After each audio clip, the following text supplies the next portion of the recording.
No, si jo la teoria ja me la sé. Si alguna vegada has dit aquesta frase, aquest vídeo és per tu.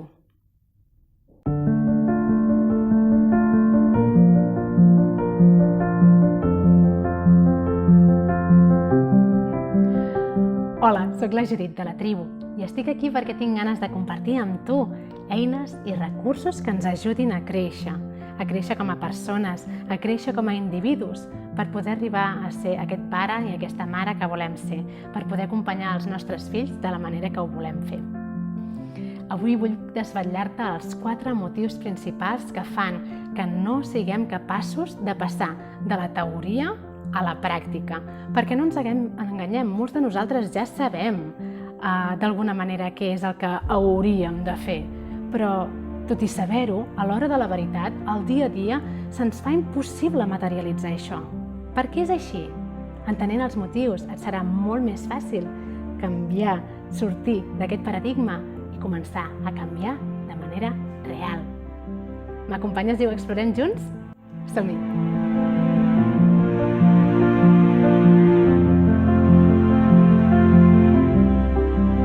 Anem al gra. La primera cosa que ens impedeix passar de la teoria a la pràctica són els patrons que tenim integrats en el nostre subconscient. La manera com ens van educar dictamina de quina manera responem nosaltres de forma automàtica, perquè dins nostre, des de fa molts anys, des que érem petits, això ha quedat integrat com el que és normal.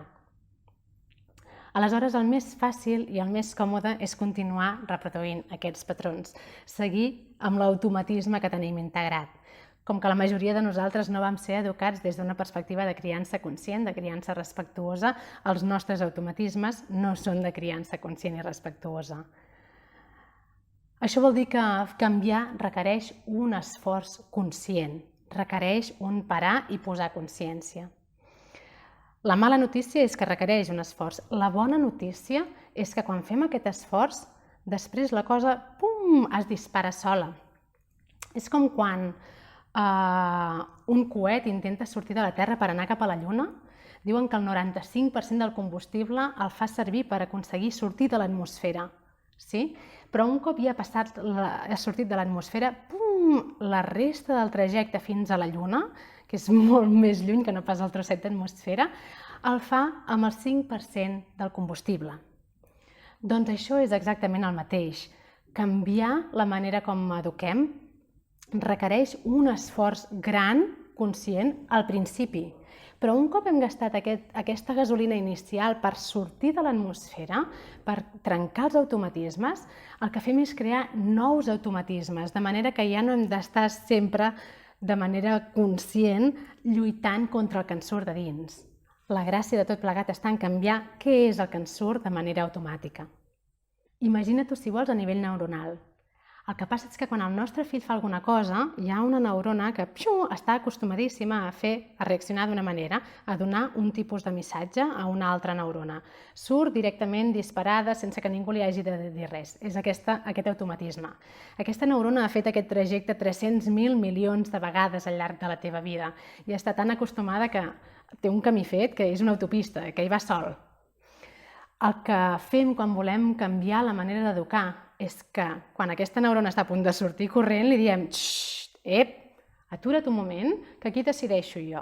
Ara decideixo jo si vull que surtis tu en aquesta direcció o si vull que surtis en una altra direcció o si vull que surti una altra neurona corrent a donar un altre tipus de missatge. I per tant, la primera vegada, al principi ens aturem, decidim i llavors donem l'ordre a aquesta neurona i aquesta neurona el que li passa és que té un camí directe allà fet molt fàcil però que l'obliguem a obrir un camí nou. I va intentant desbrossar, intentant passar per un lloc molt difícil on no hi ha passat mai ningú abans i s'ha d'obrir camí sigui com sigui. I això és molt difícil. Però la segona vegada que ens trobem en aquella situació, aquesta neurona ja ens és molt més fàcil parar-la inicialment i si decidim enviar-la per l'altre camí, el camí ja no és un camí que no ha transitat mai ningú. El camí ha estat obert i per tant li és molt més fàcil passar. I la següent vegada més fàcil i la següent vegada més fàcil, fins que arriba un moment en què aquesta neurona s'acostuma a passar per aquest camí nou. I quan passa alguna cosa ja no ets tu qui dona l'ordre a la neurona «Ei, atura't, ara passa per allà». Aquesta neurona s'acostuma a un nou automatisme, crea una nova autopista per la qual circular. I quan passa alguna cosa, plum, el teu automàtic és diferent. El segon motiu que dificulta aquest canvi que tenim ganes de fer és que els defensors de la criança conscient, de la criança respectuosa, de la disciplina positiva, m'és igual del corrent que em vulguis dir, han estat incapaços, s'han mostrat incapaços de transmetre'ns eines reals i aplicables. Què vull dir? Que ens parlen, els experts, dels paradigmes que hem de canviar, però no ens ajuden a veure com hem de canviar aquests paradigmes, com hem de fer que això passi. Ens diuen, no comparis els teus fills, ens diuen, no posis etiquetes, ens diuen, potencia l'autonomia. Però com es materialitza això?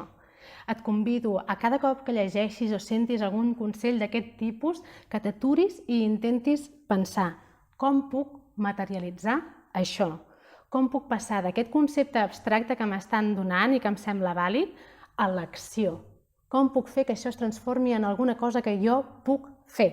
Perquè si no tenim coses que podem fer, ens trobem amb això, que la teoria l'entenem molt bé, però que a l'hora de la pràctica no sabem com fer-ho.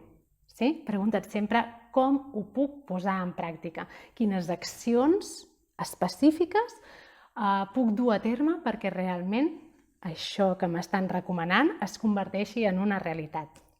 Tercer motiu, i aquest potser el més important, sovint quan intentem canviar la nostra manera d'educar, quan intentem educar des del respecte i des d'un model de criança conscient, el que passa és que intentem canviar les estratègies, que intentem aplicar les eines, però no anem a l'arrel del problema. I l'arrel de tot plegat està en les nostres creences. Si apliquem les eines, però no fem res per canviar la manera com nosaltres pensem, ens enfrontem a una lluita superdifícil.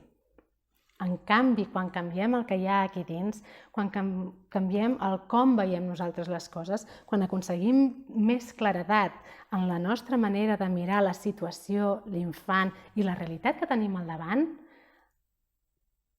és que tot resulta molt més fàcil. És que llavors ja no ens cal tant aplicar eines, sinó que les eines ens surten soles, ens surt molt més automàtic i només que ens donguin una idea o una eina, una acció a fer, de seguida la podem aplicar. És el que ens passa, per exemple, quan pensem, quan ens diem a nosaltres mateixes el meu fill m'està fent enfadar. Mentre jo penso que el meu fill m'està fent enfadar, em serà molt difícil acompanyar-lo des d'un lloc de calma. Em serà molt difícil baixar el meu nivell de tensió emocional per acompanyar-lo amb empatia. En canvi, si en lloc de dir-me a mi mateixa el meu fill m'està fent enfadar, em dic m'estic enfadant, canvio completament la situació i m'empodero. Aquí sí que m'és més fàcil veure que el meu fill necessita la meva ajuda. Aquí sí que m'és més fàcil veure que el problema real el tinc jo i no ell. Veure que qui és responsable d'aquest enfadament sóc jo mateixa. Per molt que ell faci, per molt que ell digui, per molt que ell actuï, els responsables de les nostres emocions, els responsables dels nostres sentiments i de com els gestionem som nosaltres. No ens podem culpar amb ells de la nostra gestió emocional. Jo m'estic enfadant. Jo m'estic enfadant i qui ha de fer alguna cosa perquè això canviï sóc jo. Evidentment, amb ell l'haurem d'ajudar, haurem d'ajudar-lo a redirigir aquest comportament, li haurem de donar unes pautes, unes guies, un acompanyament perquè aprengui a actuar d'una altra manera, però ens hem de fer responsables dels nostres sentiments. I per últim, quart motiu, tenim una concepció de l'èxit errònia. Tendim a pensar que fer-ho bé, que arribar a l'èxit, que aconseguir-ho és no fallar mai, no equivocar-nos mai, fer-ho sempre bé. I això el que passa és que comencem amb moltes ganes, ens hi posem, ens esforcem, ho fem fer o com volem fer-ho un dia, o mig dia, o 2 hores, però després arriba un moment en què no som capaços de fer-ho d'aquella manera i el que fem és he fracassat, no me'n surto, és massa difícil, ho deixo córrer. I aquesta no és la manera de canviar les coses, mai serà la manera de canviar les coses. Hem d'entendre que els grans canvis, que les grans transformacions passen per un procés en el que anem 2 passos endavant i un endarrere, i 2 endavant i un endarrere, i 2 endavant i un endarrere, i que això és natural, i que per molt que avancem, sempre cometrem errors. Som persones, no vulguem convertir-nos en déus, perquè això no passarà. Passi el que passi, ho fem com ho fem, cometrem errors i hem d'aprendre a acceptar aquests errors. Hem d'aprendre a mirar-nos-els i a intentar treure'n alguna cosa profitosa d'aquest error, però no flagel·lar-nos i sobretot no tirar la tovallola quan ens hem equivocat o quan durant 3 dies hem perdut els papers constantment perquè estem sota molt d'estrès. No passa res. Si fas 10 dies bons i després 3 dies dolents, o m'és igual, un dia bo i 3 dies dolents, l'important no és si has fet 3 dies bons o dolents o no, l'important és que després d'aquests 3 dies tinguis el valor de recollir-te tu mateixa, de recollir les peces i dir, d'acord, l'he cagat durant 3 dies, vaig a redirigir això. I et tornes a fer responsable i tornes a posar aquesta consciència i tornes a començar a caminar. I cada cop que comences a caminar després d'un error, cada cop que comences a avançar de nou, comences des d'una miqueta més enllà. I a mesura que avances va passant aquesta transformació. Però no és realista pensar que ens formarem, que aprendrem, que aplicarem eines, que hi posarem consciència i que plim, tot passarà i tot serà bonic. No és així.